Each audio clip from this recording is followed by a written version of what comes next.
ಆದಿಕಾಂಡ ಅಧ್ಯಾಯ 33. ಯಾಕೋಬನು ಏಸಾವನನ್ನು ಸಂಧಿಸಿದ್ದು.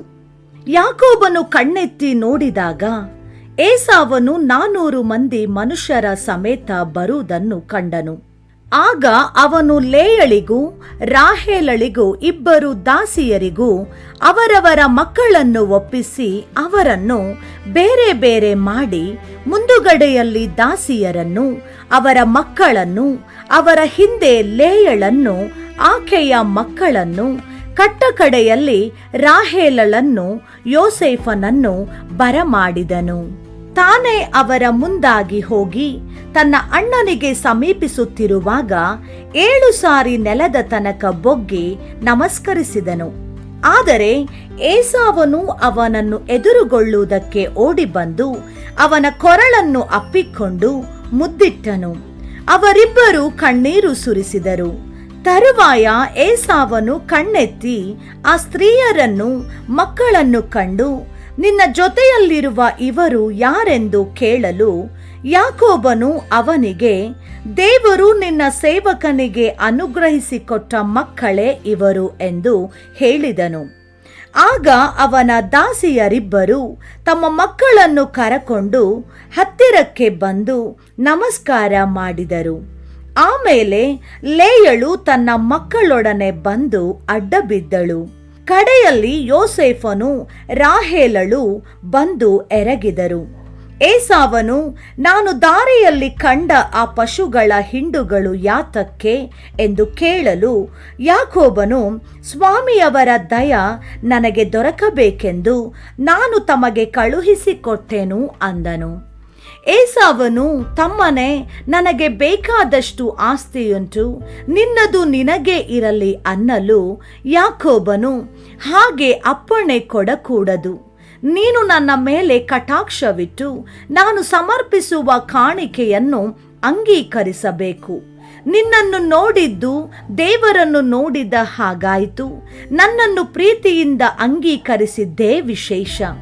ದೇವರು ನನಗೆ ಕೃಪೆಯನ್ನು ಮಾಡಿದ್ದರಿಂದ ನನಗೆ ಸಮೃದ್ಧಿಯುಂಟು. ಆದ ಕಾರಣ ನಾನು ಸಮರ್ಪಿಸುವ ಕಾಣಿಕೆಯನ್ನು ನೀನು ದಯವಿಟ್ಟು ಅಂಗೀಕರಿಸಬೇಕು ಎಂದು ಹೇಳಿ ಏಸಾವನನ್ನು ಬಲವಂತ ಮಾಡಿದ್ದರಿಂದ ಅವನು ಆ ಕಾಣಿಕೆಯನ್ನು ತೆಗೆದುಕೊಂಡನು. ತರುವಾಯ ಏಸಾವನು, ನಾವು ಮುಂದಕ್ಕೆ ಪ್ರಯಾಣವನ್ನು ಬೆಳೆಸೋಣ, ನಾನು ಮುಂದಾಗಿ ಹೋಗುತ್ತೇನೆ ಅಂದನು.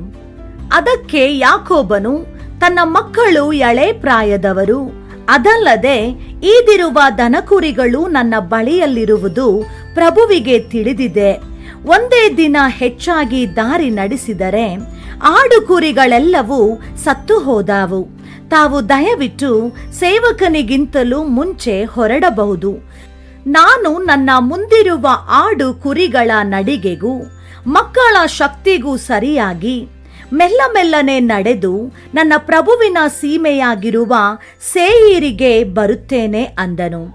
ಏಸಾವನು, ನನ್ನ ಆಳುಗಳಲ್ಲಿ ಕೆಲವರನ್ನು ನಿನ್ನ ಸಂಗಡ ಬಿಟ್ಟು ಹೋಗುತ್ತೇನೆ ಅನ್ನಲು, ಯಾಕೋಬನು, ಅದೇಕೆ, ತಮ್ಮ ದಯ ನನ್ನ ಮೇಲಿದ್ದರೆ ಸಾಕು ಎಂದು ಹೇಳಿದನು. ಏಸಾವನು ಆ ದಿವಸವೇ ಸೇಯೀರ್ ಸೀಮೆಗೆ ಹೊರಟು ಹೋದನು. ಯಾಕೋಬನು ಪ್ರಯಾಣ ಮಾಡಿ ಸುಕೋತಿಗೆ ಬಂದನು. ಅಲ್ಲಿ ತನಗೋಸ್ಕರ ಮನೆಯನ್ನು, ದನಗಳಿಗೆ ಚಪ್ಪರಗಳನ್ನು ಮಾಡಿಸಿದನು. ಆದದರಿಂದ ಆ ಸ್ಥಳಕ್ಕೆ ಸುಕೋತ್ ಎಂದು ಹೆಸರಾಯಿತು. ಯಾಕೋಬನ ಮಗಳಿಗೆ ಶೇಕೆಮಿನ ಪಟ್ಟಣದಲ್ಲಿ ಮಾನಭಂಗವಾದ್ದರಿಂದ ಆಕೆಯ ಅಣ್ಣಂದಿರು ಆ ಪಟ್ಟಣದವರನ್ನು ಸಂಹರಿಸಿದ್ದು. ಯಾಕೋಬನು ಪದ್ದನ್ ಅರಾಮಿನಿಂದ ಬಂದ ಮೇಲೆ ಕಾನಾನ್ ದೇಶದ ಶೇಕೆಮ್ ಪಟ್ಟಣಕ್ಕೆ ಸುರಕ್ಷಿತವಾಗಿ ಸೇರಿದನು. ಆ ಊರಿನ ಮುಂದೆ ತನ್ನ ಗುಡಾರಗಳನ್ನು ಹಾಕಿಸಿಕೊಂಡನು. ಅವನು ತನ್ನ ಗುಡಾರಗಳನ್ನು ಹಾಕಿಸಿದ ಭೂಮಿಯನ್ನು ಹಮೋರನ ಮಕ್ಕಳಿಗೆ 100 ವರಹ ಕೊಟ್ಟು ಅವರಿಂದ ಕೊಂಡುಕೊಂಡನು. ಹಮೋರನು ಶೇಕೆಮನ ತಂದೆ. ಅಲ್ಲಿ ಯಾಕೋಬನು ಯಜ್ಞವೇದಿಯನ್ನು ಕಟ್ಟಿಸಿ ಅದಕ್ಕೆ ಎಲೆ ಲೋಹೆ ಇಸ್ರಾಯೇಲ್ ಎಂದು ಹೆಸರಿಟ್ಟನು.